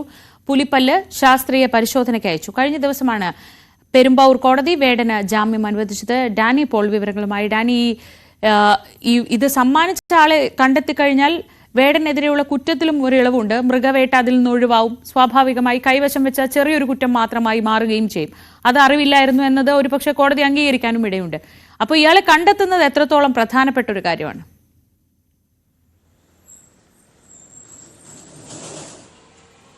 ശ്രീജ, ഈ കേസിൽ ഏറ്റവും പ്രധാനപ്പെട്ടതും അത് തന്നെയാണ്. കാരണം നിലവിൽ ഈ റിമാൻഡ് റിപ്പോർട്ടിൽ പറയുന്നത് വ്യക്തമായിട്ട് പറയുന്നുണ്ട്, ഈ കേസ് സംബന്ധിയായ കാര്യങ്ങളിൽ രഞ്ജിത്ത് കുമ്പിടി എന്നൊരു പേര് മാത്രമേ ഇപ്പോൾ തങ്ങൾക്ക് മുന്നിലുള്ളൂ എന്ന് ഇവർ പറയുന്നുണ്ട്. ഇയാളെക്കുറിച്ച് കൂടുതലായി വേടനും അറിയില്ല. അദ്ദേഹം പറയുന്നുണ്ട് കാരണം ഇതെനിക്ക് സമ്മാനിച്ചതാണ്. അദ്ദേഹത്തെ പരിചയമുള്ളത് ഈ സമൂഹ മാധ്യമങ്ങൾ വഴിയാണ് അദ്ദേഹത്തെ പരിചയമുള്ളതെന്ന് പറഞ്ഞു. മറ്റു വിവരങ്ങളൊന്നും അറിയില്ല. ഇൻസ്റ്റാഗ്രാം അടക്കമുള്ള ചാറ്റുകൾ പരിശോധിക്കുമ്പോൾ അത് വേടൻ പറഞ്ഞത് ഏതാണ് ശരി തന്നെയാണ്. കാരണം തുടക്കം മുതൽ തന്നെ അന്വേഷണത്തോട് വളരെ കൃത്യമായി സഹകരിക്കുകയും കൃത്യമായ ഉത്തരങ്ങൾ പറയുന്ന ഒരാളുമാണ് ഈ വേടൻ എന്ന് പറഞ്ഞ പോലീസും അതോടൊപ്പം തന്നെ വനം വകുപ്പും ആ കേസുകളിൽ പറഞ്ഞിട്ടുണ്ട്. വളരെ കൃത്യമായിട്ട് അദ്ദേഹം മറുപടി നൽകിയിട്ടുണ്ട്. ഇദ്ദേഹത്തെക്കുറിച്ച് മറ്റു വിവരങ്ങളൊന്നും തനിക്ക് അറിയില്ല എന്നാണ്. പോലീസിൻ്റെ മുന്നിലും ഈ പേരും അദ്ദേഹത്തിൻ്റെ ഇൻസ്റ്റാഗ്രാം അക്കൗണ്ട് മാത്രമേ ഉള്ളൂ. അദ്ദേഹത്തെ കോൺടാക്ട് ചെയ്യാനും ഇതുവരെ കഴിഞ്ഞിട്ടില്ല. മറ്റൊന്ന്, ഇത് തമിഴ്നാട്ടിൽ വെച്ച് ഒരു പരിപാടിക്കിടെയാണ് ഇത് നൽകിയതെന്ന് പറയുന്നുണ്ട്. അപ്പോൾ ഈ പരിപാടിയുടെ സംഘാടകരെയും കണ്ടെത്താൻ വനം വകുപ്പ് ശ്രമിക്കുന്നുണ്ട്. കാരണം അവരുമായി ബന്ധപ്പെട്ട് ഇദ്ദേഹത്തെക്കുറിച്ച് കൂടുതൽ എന്തെങ്കിലും അറിയുമോ എന്ന കാര്യങ്ങളെല്ലാം. കാരണം ഈ പുലിപ്പല്ല് കേസ് അത് ഗൗരവതരമായ ഒരു കാര്യമായതിനാൽ തന്നെയാണ് ഈ രീതിയിലുള്ളൊരു പ്രൊസീജിയറുമായിട്ട് മുന്നോട്ട് പോകുന്നത്. ഇതിൽ ശാസ്ത്രീയമായ പരിശോധനയ്ക്ക് പുലിപ്പല്ല് അയക്കണം. കാരണം അതിൻ്റെ വിശദാംശങ്ങളും കാര്യങ്ങളും എല്ലാം തന്നെ വരുന്നുണ്ട്. എങ്കിലും അതിൻ്റെ ഒരു ആദ്യ പരിശോധനാ ഫലമെന്നെല്ലാം തന്നെ പറയുന്നത് അത് യഥാർത്ഥമാണ് എന്ന് തന്നെയാണ്. എങ്കിലും കേസിൻ്റെ കാര്യമാകുമ്പോൾ അത്തരം കാര്യങ്ങളിൽ പരിശോധനാ ഫലവും കാര്യങ്ങളും എല്ലാം തന്നെ വേണം. അപ്പോൾ അത്തരം കാര്യങ്ങളിൽ വനം വകുപ്പ് കൂടുതൽ അന്വേഷണം നടത്തുന്നു എന്നതാണ്. കാരണം ഇത് വലിയ കേസായിട്ട് തന്നെ തുടക്കത്തിൽ തന്നെ പരിഗണിച്ചുകൊണ്ട് അതിൽ ഒരു കാര്യവും കൂടി വന്നിരിക്കുന്നത്, ഇന്നലെ വനം മന്ത്രി ഇതിൽ ഒരു അതൃപ്തി അറിയിച്ചിട്ടുണ്ട്. കാരണം ഈ കേസ് വല്ലാതെ പർവ്വതീകരിച്ചു എന്ന രീതിയിലുള്ളൊരു പരാമർശം, ആ രീതിയിലുള്ളൊരു ആശയമാണ് അദ്ദേഹം പറഞ്ഞിരിക്കുന്നത്. റേഞ്ച് ഓഫീസറോട്, കോർഡിനേറ്റർ റേഞ്ച് ഓഫീസറോട് വിശദീകരണം ചോദിക്കുകയും ചെയ്തു. കാരണം അദ്ദേഹത്തിൻ്റെ ഒരു പ്രതികരണങ്ങളെല്ലാം തന്നെ വലിയ രീതിയിലുള്ളതായിരുന്നു. ഈ കേസിന് വലിയ മാനങ്ങൾ നൽകുന്ന രീതിയിലുള്ളതായിരുന്നു എന്നതടക്കമുള്ള കാര്യങ്ങൾ വന്നിട്ടുണ്ട്. അപ്പോൾ വനം വകുപ്പ് നൽകുന്നൊരു വിശദീകരണം കൃത്യമായ മാനദണ്ഡങ്ങൾ പ്രകാരം ചട്ടങ്ങൾ പാലിച്ചുകൊണ്ട്, നിയമങ്ങൾ പാലിച്ചുകൊണ്ടുള്ള ഒരു അന്വേഷണവും നടപടിക്രമങ്ങളും മാത്രമേ ഇക്കാര്യത്തിൽ തങ്ങൾ നടത്തിയിട്ടുള്ളൂ എന്ന രീതിയിലുള്ള ഒരു വിശദീകരണം നൽകിയിട്ടുണ്ട്. അതുകൊണ്ട് തന്നെയാണ് ഇപ്പോൾ ഈ പുലിപ്പല്ല് സംബന്ധിച്ച് അത് ആര് കൈമാറി എന്നത് സംബന്ധിയായ കാര്യങ്ങളിലൊക്കെ അന്വേഷണം നടത്തുന്നത്. നിലവിൽ റിമാൻഡ് റിപ്പോർട്ടിൽ പറഞ്ഞിരിക്കുന്നത് പോലെ വനം വകുപ്പിന് മുന്നിലുള്ളത് ഈ പേര് മാത്രമാണ്. രഞ്ജിത്ത് കുമ്പടി എന്നൊരു പേര് മാത്രമാണ്, അദ്ദേഹത്തിൻ്റെ സമൂഹ മാധ്യമ അക്കൗണ്ട് മാത്രമാണ്. അതിലൂടെ കോൺടാക്ട് ചെയ്യാൻ കഴിയുമോ എന്നതെല്ലാം ശ്രമിച്ചുകൊണ്ടിരിക്കുന്നത്. അദ്ദേഹം ഒരു ശ്രീലങ്കൻ വംശജനാണ്, പിന്നീട് UK-യിലേക്ക് പോയിട്ടുണ്ട് എന്നതടക്കമുള്ള കാര്യങ്ങൾ സ്ഥിരീകരിച്ചിട്ടുണ്ട്. അപ്പോൾ എത്രത്തോളം അത് സാധ്യമാകും എന്ന കാര്യമാണ് ഇനിയുള്ളത്. ഒരു ആരാധകൻ ഇഷ്ടം കൊണ്ട് സമ്മാനിച്ച കാര്യങ്ങളിലാണ് ഇത്രയും കാര്യങ്ങൾ നടന്നിരിക്കുന്നതെന്നാണ് ഇന്നലെ ഈ വേടനെ ജാമ്യം അനുവദിക്കുമ്പോൾ വേടന് വേണ്ടി ഹാജരായ അഭിഭാഷകനടക്കം വാദിച്ചത്. ഇക്കാര്യത്തിൽ താൻ വളരെ നിരപരാധിയാണ് എന്നതടക്കമുള്ള കാര്യങ്ങൾ പറഞ്ഞു. പക്ഷേ ശ്രീജ തുടക്കത്തിൽ പറഞ്ഞതുപോലെ ഇത് ആ രീതിയിൽ തന്നെയുള്ളതാണെങ്കിൽ ഇത് സമ്മാനിച്ചതാണ് എന്നതടക്കമുള്ള കാര്യങ്ങൾ കണ്ടെത്തേണ്ടതുണ്ട്. അല്ലെങ്കിൽ നേരത്തെ ചുമത്തിയ മൃഗവേട്ട അടക്കമുള്ള കുറ്റകൃത്യങ്ങളിൽ നിന്ന് മാറി നിൽക്കണമെങ്കിൽ ഇത്തരം കാര്യങ്ങളിൽ സ്ഥിരീകരണം വേണം. അങ്ങനെ ഒരു സമ്മാനമായി ലഭിച്ചതാണ് എന്നൊരു സ്ഥിരീകരണത്തിനും കാര്യങ്ങൾക്കും വേണ്ടി തന്നെയാണ് ഈ രീതിയിലുള്ളൊരു തുടർ നടപടികളുമായിട്ട് വനം വകുപ്പ് മുന്നോട്ട് പോവുകയും ചെയ്യുന്നതാണ്. ഡാനി പോളാണ് വിവരങ്ങൾ നൽകിയത് കൊച്ചിയിൽ നിന്ന്. ഈ റാപ്പർ വേടന്റെ അറസ്റ്റോടെ ചർച്ചയിൽ പെട്ടെന്ന് ഇടം പിടിച്ച ഒരു സംഭവമാണ് മോഹൻലാലിനെതിരായ ആനക്കൊമ്പ് കേസ്. വേടൻ ഒരു നിയമം, ലാലിന് മറ്റൊരു നിയമം, അങ്ങനെയാണോ വനം വകുപ്പിന്റെ രീതി എന്ന വിമർശനമൊക്കെ സമൂഹ മാധ്യമങ്ങളിൽ സജീവമാവുന്നത് നമ്മൾ കണ്ടു. എന്താണ് മോഹൻലാൽ പ്രതിയായ ആനക്കൊമ്പ് കേസിന്റെ ഇപ്പോഴത്തെ സ്റ്റേറ്റസ് നോക്കാം. 2011 ആദായനികുതി വകുപ്പ് മോഹൻലാലിന്റെ പക്കൽ നിന്നും 4 ആനക്കൊമ്പുകൾ കണ്ടെടുക്കുന്നത്. ഇതിൽ 2 തടിയിൽ തീർത്തതായിരുന്നു. ആദായനികുതി വകുപ്പ് അറിയിച്ചതിനെ തുടർന്ന് വനംവകുപ്പ് എത്തി പരിശോധന നടത്തി. ആനക്കൊമ്പ് കൈവശം വെക്കാൻ ഉതകുന്ന ഒരു രേഖയും മോഹൻലാലിന്റെ പക്കൽ ഉണ്ടായിരുന്നില്ല. എന്നിട്ടും വനംവകുപ്പ് മോഹൻലാലിനെതിരെ നടപടിയെടുത്തില്ല. വേടനെ കൊടുക്കാൻ വനംവകുപ്പ് സജ്ജീകരിച്ച സന്നാഹങ്ങളൊന്നും മോഹൻലാലിന്റെ കാര്യത്തിൽ ഉണ്ടായില്ല. ആ തിടുക്കവും കണ്ടില്ല. ഒരു ചോദ്യം ചെയ്യലും ഉണ്ടായില്ല. ആനക്കൊമ്പ് പിടിച്ചെടുത്തതുമില്ല. 2011 ഓഗസ്റ്റിൽ രജിസ്റ്റർ ചെയ്ത ആനക്കൊമ്പ് കേസിൽ ലാലിനെ പ്രതിയാക്കിയത് 11 മാസത്തിനു ശേഷം മാത്രമായിരുന്നു. 2012 ജൂണിൽ പിന്നെയും മന്ദഗതിയിലായിരുന്നു കേസിന്റെ പോക്ക്. 4 വർഷങ്ങൾക്ക് ശേഷം 2015 December 2 Kodanad forest range officer കോടതിയിൽ അന്തിമ റിപ്പോർട്ട് നൽകിയത്. മോഹൻലാൽ കുറ്റം ചെയ്തെന്നായിരുന്നു റിപ്പോർട്ട്. ആനക്കൊമ്പ് വിൽക്കാനോ വാങ്ങാനോ ഒരു സ്ഥലത്തു നിന്നും മറ്റൊരിടത്തേക്ക് മാറ്റാനോ കൈമാറ്റം ചെയ്യാനോ പാടില്ലെന്ന നിയമം മോഹൻലാൽ ലംഘിച്ചെന്നായിരുന്നു ഉള്ളടക്കം. എന്നാൽ മോഹൻലാലിന്റെ മറുവാദം ആനക്കൊമ്പ് താൻ വിലയ്ക്ക് വാങ്ങിയിട്ടില്ല, മറിച്ച് സമ്മാനമായി ലഭിച്ചുവെന്നായിരുന്നു. ഇപ്പോൾ കസ്റ്റഡിയിൽ കഴിയുന്ന വേടനും പുലിപ്പല്ല് വിലയ്ക്ക് വാങ്ങിയതല്ല, സമ്മാനമായി ലഭിച്ചതാണെന്നാണ് പറയുന്നത്. ഈ കേസ് നിലനിൽക്കുമ്പോൾ തന്നെ 2015 ആനക്കൊമ്പ് കൈവശം വെക്കാൻ അനുമതി നൽകണമെന്നാവശ്യപ്പെട്ട് മോഹൻലാൽ പ്രധാനമന്ത്രിക്ക് കത്തെഴുതി. തുടർന്ന് വിഷയത്തിൽ പരിശോധന നടത്തണമെന്ന് കേന്ദ്ര വനം പരിസ്ഥിതി മന്ത്രാലയം സംസ്ഥാനത്തിന് നിർദ്ദേശം നൽകി. അധികം താമസിയാതെ അന്നത്തെ വനമന്ത്രി തിരുവഞ്ചൂർ രാധാകൃഷ്ണൻ മുൻകൈയെടുത്ത് ആനക്കൊമ്പ് സൂക്ഷിക്കാൻ മോഹൻലാലിന് അനുമതി നൽകി. വർഷങ്ങൾ പിന്നെയും കടന്നുപോയി. 2022 പെരുമ്പാവൂർ കോടതിയിൽ വനംവകുപ്പ് കുറ്റപത്രം സമർപ്പിച്ചു. മോഹൻലാൽ ഹൈക്കോടതിയിൽ പോയി. ആനക്കൊമ്പ് സമ്മാനമായി പോലും സ്വീകരിക്കാനാവില്ലെന്നതടക്കമുള്ള കർശന വ്യവസ്ഥകൾ നിലവിൽ വരുന്നതിന് മുൻപേ തനിക്ക് കിട്ടിയതാണ് ഈ ആനക്കൊമ്പുകൾ എന്നായിരുന്നു പ്രധാന വാദം. കേസിൽ പ്രതികളിലൊരാളായ കൃഷ്ണകുമാറിന്റെ കൃഷ്ണൻകുട്ടി എന്ന ആന ചരിഞ്ഞപ്പോഴാണ് കൊമ്പുകൾ തനിക്ക് സമ്മാനമായി അയാൾ നൽകിയതെന്നും ലാൽ വാദിച്ചു. കേസ് മോഹൻലാലിന് അനുകൂലമായി വിധിച്ചു. ആനക്കൊമ്പിന്റെ കാര്യത്തിൽ മോഹൻലാൽ പറഞ്ഞ ന്യായങ്ങളാണ് കേസെടുത്ത് 11 വർഷങ്ങൾക്കിപ്പുറവും കോടതി അംഗീകരിച്ചെന്നുള്ള കാര്യത്തിൽ തർക്കമില്ല. എന്നാൽ മോഹൻലാലിനോട് കാണിച്ച മൃദു സമീപനം, കേസെടുക്കാത്തതും ആനക്കൊമ്പ് പിടിച്ചെടുക്കാത്തതും ഉൾപ്പെടെയുള്ള കാര്യങ്ങൾ വേടൻ എന്ന ദളിത് പാട്ടുകാരനോട് ആരും കാണിച്ചില്ല. 2 പേർക്ക് 2 നിയമം എന്നുള്ളതല്ല, 2 പേരോട് നമ്മുടെ നിയമ സംവിധാനങ്ങൾ 2 രീതിയിൽ പെരുമാറുന്നു എന്നുള്ളതാണ് പ്രശ്നം. ആജ്ഞ രവീന്ദ്രൻ, ന്യൂസ് 18 കൊച്ചി. മറ്റു വാർത്തകളിലേക്ക് പോകാം. IB ഉദ്യോഗസ്ഥയുടെ മരണത്തിൽ പ്രതിയായ സുഗാന്ത് സുരേഷിന്റെ അച്ഛന്റെയും അമ്മയുടെയും മൊഴി ഇന്ന് രേഖപ്പെടുത്തും. പേട്ട പോലീസാണ് മൊഴി രേഖപ്പെടുത്തുന്നത്. ഇന്നലെ ഇരുവരും ചാവക്കാട് പോലീസ് സ്റ്റേഷനിൽ ഹാജരായിരുന്നു. ഡാൻ കുര്യൻ വിവരങ്ങളുമായി. ഡാൻ, ഇവർ ഈ കേസിൽ പ്രതികളൊന്നും അല്ലെങ്കിലും ഈ സംഭവത്തിന് പിന്നാലെയാണ് രണ്ടുപേരും ഒളിവിൽ പോയത്. ഇന്നലെ പ്രതീക്ഷിക്കാതെ ചാവക്കാട് സ്റ്റേഷനിൽ അവർ ഹാജരാവുകയും ചെയ്യുകയായിരുന്നു. സുഗാന്ത് എവിടെയെന്ന് അറിയുക എന്നതാണ് ഈ കേസിലെ ഏറ്റവും പ്രധാനം. അപ്പോൾ ആ രീതിയിലുള്ള ഒരു അന്വേഷണം നടക്കേണ്ടതുണ്ട്. പേട്ട പോലീസ് അവിടെ ചാവക്കാട് എത്തിക്കഴിഞ്ഞു. എന്തൊക്കെയാണ് വിവരങ്ങൾ?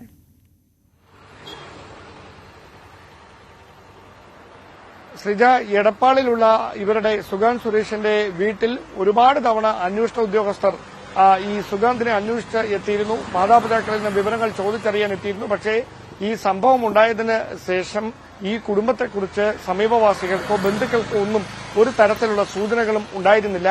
അതിനിടയിലാണ് ഈ മുൻകൂർ ജാമ്യാപേക്ഷയുമായി സുഗാന്ത് സുരേഷ് ഹൈക്കോടതിയെ സമീപിക്കുന്നത്. കോടതിയുടെ നിരീക്ഷണമടക്കം ഈ വിഷയത്തിൽ ഉണ്ടാകുകയും ചെയ്യുന്നത്.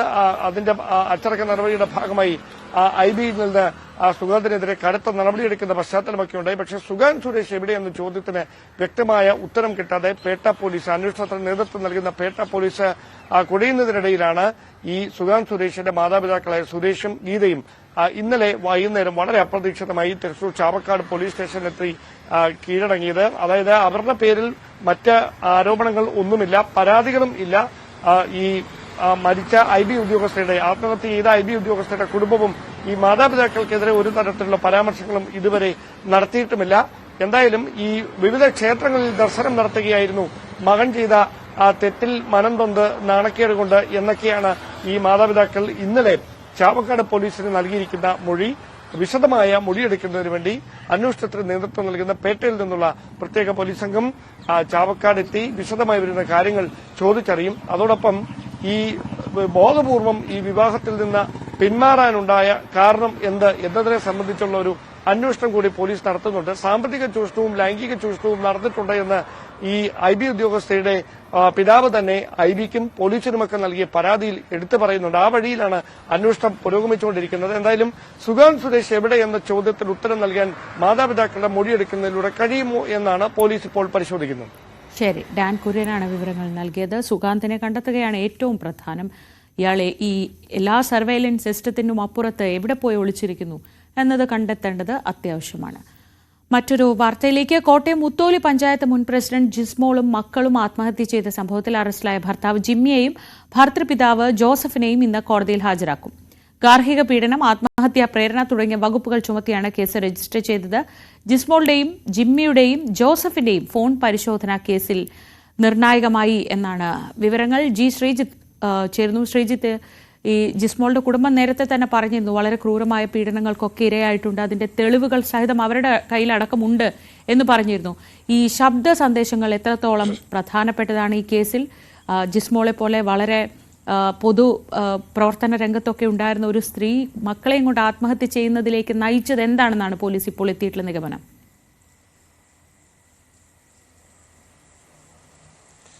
തീർച്ചയായും തുടർച്ചയായ അധിക്ഷേപങ്ങൾ തന്നെ ജിസ്മോൾക്കെതിരെ ഉണ്ടായിട്ടുണ്ട് വീട്ടിൽ എന്നുള്ളതാണ്. മാത്രവുമല്ല, ഓഹരി ചോദിച്ചുകൊണ്ട്, വീടിന്റെ ഷെയർ ചോദിച്ചുകൊണ്ടൊക്കെയുള്ള സാമ്പത്തികമായി ഒരു സ്ത്രീധന പീഡനത്തിന്റെ പരിധിയിൽ വരുന്ന തരത്തിലുള്ള പീഡനങ്ങളും ഉണ്ടായിട്ടുണ്ട് എന്നുള്ളതാണ് പോലീസ് നടത്തിയ അന്വേഷണത്തിൽ കണ്ടെത്തിയത് എന്നാണ് നമുക്ക് മനസ്സിലാക്കാൻ സാധിക്കുന്നത്. എന്തായാലും ഈ 3 പേരുടെയും ഫോൺ പരിശോധനയായിരുന്നു കഴിഞ്ഞ കുറേ ദിവസങ്ങളായി ഉണ്ടായിരുന്നത്. കാരണം ഈ കേസിൽ മറ്റെന്തെങ്കിലും ഒരു ആത്മഹത്യാക്കുറിപ്പോ അങ്ങനെയൊന്നും തന്നെ കണ്ടെത്തിയിരുന്നില്ല. അതുകൊണ്ട് തന്നെ ശാസ്ത്രീയ പരിശോധന അനിവാര്യമായിരുന്നു. അതുകൊണ്ടാണ് കേസ് അന്വേഷണം ഇത്രയും ദിവസം, ഏതാണ്ട് ഈ സംഭവം ഉണ്ടായി 15 ദിവസം പിന്നിട്ടു. അതിനുശേഷമാണ് ഇങ്ങനെ കസ്റ്റഡിയിലെടുക്കുകയും തുടർന്ന് അറസ്റ്റ് രേഖപ്പെടുത്തുകയൊക്കെ ചെയ്തത്. ഈ 3 പേരുടെയും ഫോൺ സംഭാഷണത്തിലാണ് പലതും നിർണായകമായത്. പ്രത്യേകിച്ച് ഈ പിതാവ് ജോസഫിനെതിരെ കാര്യമായ ആരോപണങ്ങളൊന്നും ഉണ്ടായിരുന്നില്ല. പക്ഷേ ഈ ജോസഫിന്റെ ഫോണിൽ നിന്നടക്കം പല ശബ്ദ സന്ദേശങ്ങളും കണ്ടെടുത്തത് ജോസഫിനെ കൂടി പ്രതി ചേർക്കാൻ കാരണമായിട്ടുണ്ട്. ഈ ജിമ്മിയുടെ മൂത്ത സഹോദരി, ഒപ്പം തന്നെ അമ്മ, ഇവർക്കെതിരെയും ഗുരുതരമായ ആരോപണങ്ങൾ ഉണ്ടായിരുന്നു. പക്ഷേ അവർക്കെതിരെ ഒരു എവിഡൻസിലേക്ക്, ഒരു തെളിവ് കണ്ടെത്തുന്ന നിലയിലേക്ക് ഇപ്പോൾ അന്വേഷണം എത്തിയിട്ടില്ല എന്നുള്ളതാണ് പോലീസ് നൽകുന്ന വിവരം. അവർക്കെതിരെയായിരുന്നു ഏറ്റവും ഗുരുതരമായ ആരോപണം ഉണ്ടായിരുന്നത്. എന്തായാലും മിനിയാന്നാണ് മുഖ്യമന്ത്രിക്ക് ഈ കുടുംബം പരാതി നൽകുകയൊക്കെ ചെയ്തത്. അതിന് തൊട്ടു പിന്നാലെ വളരെ വേഗത്തിൽ, കുറച്ചുകൂടി വേഗത്തിൽ ഒരു അറസ്റ്റിലേക്കൊക്കെ കാര്യങ്ങൾ എത്തുന്നു. ഇന്നെന്തായാലും കോടതിയിൽ ഹാജരാക്കും. തുടർന്ന് റിമാൻഡ് ഉൾപ്പെടെയുള്ള നടപടികളിലേക്ക്, കോടതി ജാമ്യം നൽകിയില്ലെങ്കിൽ റിമാൻഡ് ഉൾപ്പെടെയുള്ള നടപടികളിലേക്ക് പോകാനാണ് സാധ്യത. എന്തായാലും നിലവിൽ ഈ കേസ് അന്വേഷണവുമായി വളരെ ശക്തമായി മുന്നോട്ട് പോവുകയാണ് പോലീസ്. ശരി, ജി ശ്രീജിത്താണ് വിവരങ്ങൾ നൽകിയത് കോട്ടയത്ത് നിന്ന്. യൂണിഫോംഡ്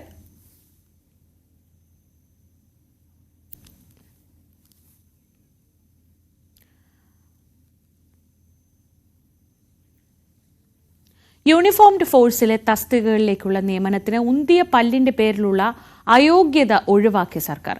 ആഭ്യന്തര, വനം, വന്യജീവി, ഗതാഗതം, എക്സൈസ് വകുപ്പുകളിലെ തസ്തികകളിലേക്കുള്ള തെരഞ്ഞെടുപ്പിൽ വിവിധ വകുപ്പുകളിലെ ചട്ടങ്ങളിലെ വ്യവസ്ഥ ഭേദഗതി ചെയ്യാനും മന്ത്രിസഭായോഗം അനുമതി നൽകി. ഈ പല്ലിന്റെ പേരിൽ അയോഗ്യത ചൂണ്ടിക്കാണിച്ച പാലക്കാട് പുതൂർ പഞ്ചായത്തിലെ മുത്തു എന്ന യുവാവിന് ബീറ്റ് പോലീസ് ഓഫീസർ തസ്തികയിൽ നിയമനം നിഷേധിച്ചത് വലിയ വിവാദമായിരുന്നു. അന്ന് പത്രങ്ങളിലും ചാനലുകളിലും ഒക്കെ ഒരു വലിയ വാർത്തയായിരുന്നു. അങ്ങനെയൊരു വലിയ അനീതിക്കാണ് ഇപ്പോൾ അവസാനമാവുന്നത്. അന്തരിച്ച ഷൂട്ടിംഗ് പരിശീലകൻ ദ്രോണാചാര്യ പ്രൊഫസർ സണ്ണി തോമസിന്റെ സംസ്കാരം ഇന്ന് നടക്കും. എറണാകുളം സെയിന്റ് മാർട്ടിൻ ഡി പൊറസ് ദേവാലയത്തിലായിരിക്കും സംസ്കാരം. രാവിലെ പള്ളി പാരിഷ് ഹാളിൽ നടക്കുന്ന പൊതുദർശനത്തിന് ശേഷം സംസ്കാര ചടങ്ങുകൾ തുടങ്ങും. കോഴിക്കോട് സലഫി ലേണിംഗ് ആൻഡ് റിസർച്ച് സെന്ററിന്റെ 37ാം സംസ്ഥാന സംഗമവും അവാർഡ് വിതരണവും മെയ് 4-ന് കോഴിക്കോട് തളി അബ്ദുറഹ്മാൻ സാഹിബ് മെമ്മോറിയൽ ഹാളിൽ നടക്കും. പുസ്തക പ്രകാശനം, ഖുർആൻ വിജ്ഞാന മത്സരങ്ങൾ, സാംസ്കാരിക അവാർഡ് വിതരണം തുടങ്ങിയ സെഷനുകളാണ് നടക്കുക. സാമൂഹ്യ സാംസ്കാരിക രംഗത്തെ പ്രമുഖർ പങ്കെടുക്കും. സ്വർണ്ണ നഗരിയായ തൃശൂരിന് പൂര സമ്മാനമായി സ്വർണ്ണമുഖി ഗോൾഡൻ ഡയമണ്ട്സ് പ്രവർത്തനം ആരംഭിച്ചു. മന്നാടിയാർ ലൈനിൽ ടവർ ബിൽഡിംഗിലെ വിശാലമായ ജ്വല്ലറി ഷോറൂം നടി ശോഭന ഉദ്ഘാടനം ചെയ്തു. സിനിമാ താരങ്ങളായ അനു സിത്താര, ടിനി ടോം, സാജു നവോദയ, സരയു, കൊല്ലം തുളസി, ഗിന്നസ് പക്രു തുടങ്ങിയ നിരവധി പേർ പങ്കെടുത്തു. കേരള മോഡൽ ആഭരണങ്ങൾക്ക് പണിക്കൂലി ഈടാക്കില്ലെന്നും സ്വർണ്ണമുഖിക്ക് സ്വന്തമായി നിർമ്മാണശാല ഉടൻ ആരംഭിക്കുമെന്നും managing director KP Manoj Kumar ഉദ്ഘാടന ചടങ്ങിൽ പറഞ്ഞു. ഇനി ഇന്നത്തെ സ്പെഷ്യൽ ഡേ വിഷസിലേക്കാണ് പോകുന്നത്. തിരുവനന്തപുരം ആര്യനാട് സ്വദേശികളായ അരുണിന്റെയും അമലുവിന്റെയും മകൾ യാനിയുടെ 7ാം പിറന്നാളാണിന്ന്. ആശംസകൾ അറിയിക്കുന്നത് അച്ഛൻ അരുണാണ്. ഹാപ്പി ബർത്ത്ഡേ യാനി.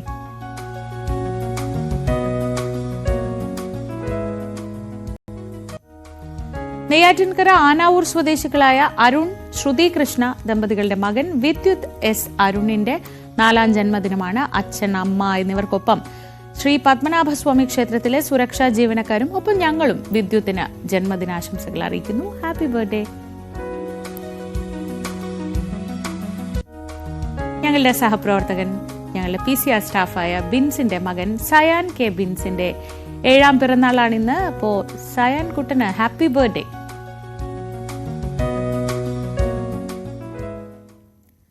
രാവിലെയുടെ സമയം തൽക്കാലം നമ്മൾ ഒരു ഇടവേള എടുത്ത് പൂർണ്ണമാക്കുകയാണ്. അതിനുശേഷം നമുക്ക് കാണാം പോലീസ് പെട്രോൾ.